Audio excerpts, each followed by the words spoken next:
Hey, Hardin County, and specifically the City of Kenton, there was a post the other day on Facebook where people were talking about the Kenton budget. You know, it's at like a 4.1 or 4.2 million, and that was way too much money. We should have much more money, going into our community.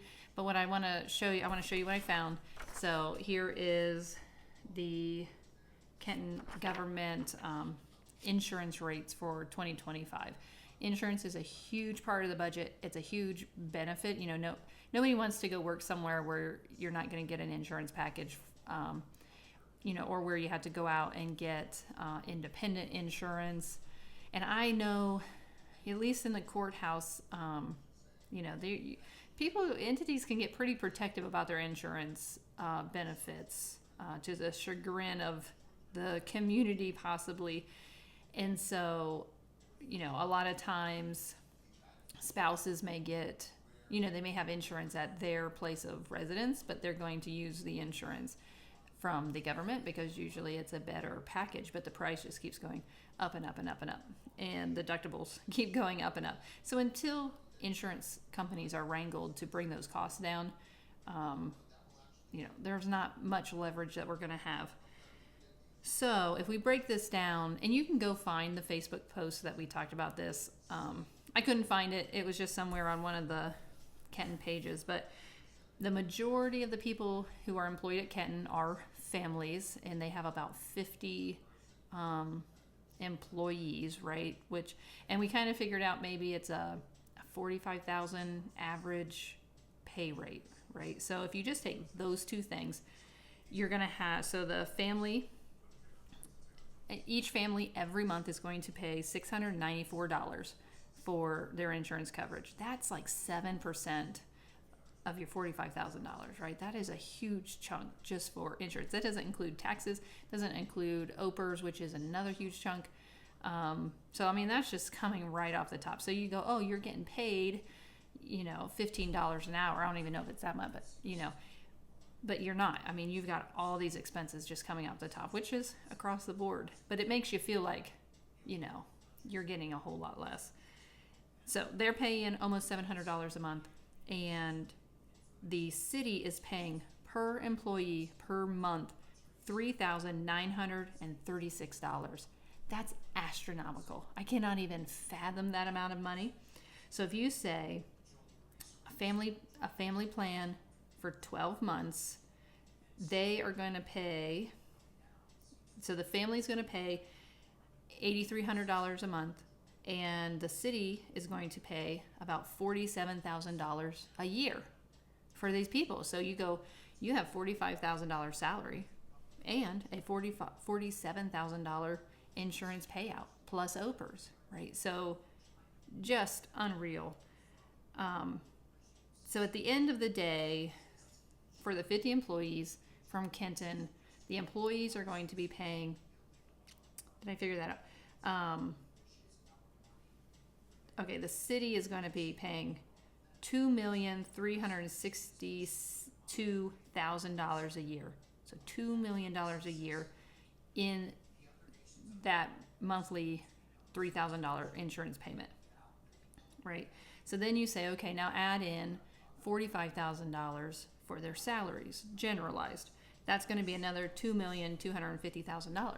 So those two things combined is $4,612,000, right? So obviously we're just, averaging, we're not even averaging, but we're just guesstimating to show you the scope. If the budget is $4 million and they're paying close to $4 million in insurance and salaries, so we're going to say, yeah, we estimated high, there's a portion of that, where's the admin costs, of supplies, and how are we doing repairs, and how are we doing development, and, paying fees and licenses, right? So, we get,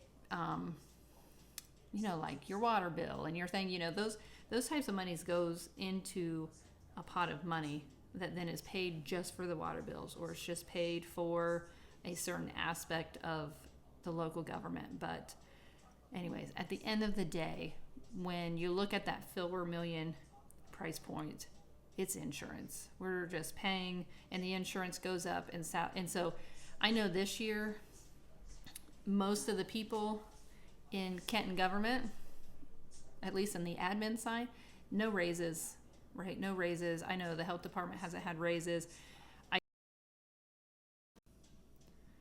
Okay, so this is the next day. I got some additional information and wanted to make a clarifying video for the comment in regards to the city not getting raises. They did, in fact, get raises this year. It just doesn't, it's a net negative raise once you factor in the increase in insurance.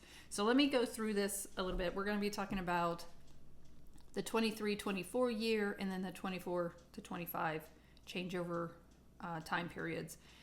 The percentages that are here are based on the police, fire, and city worker union contracts. They use those percentages for the whole city. They don't legally have to do that. They can have two different tiers, but they just use those same percentages. The union contracts say that the city has to pay 85% of their insurance.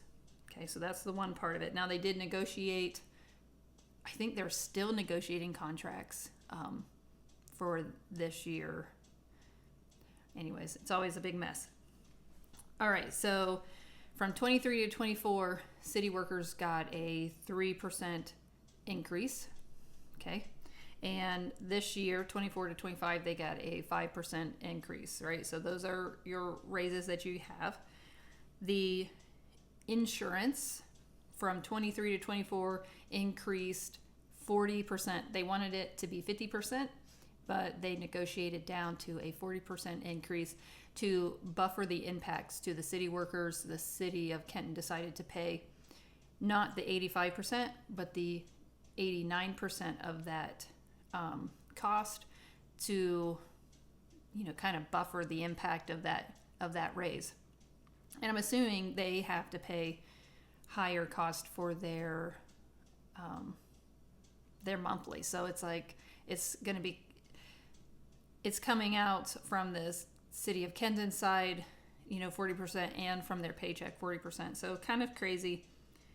So it increased 40% last year. This year it was a 7% increase. So they're almost up to the 50% that they wanted in the beginning, the insurance companies.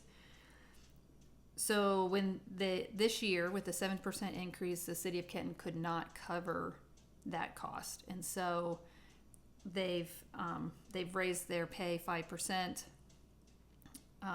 which at 7% they couldn't cover that, which is why they negotiated down the previous year, and so you've got a 7% increase in your the employee cost.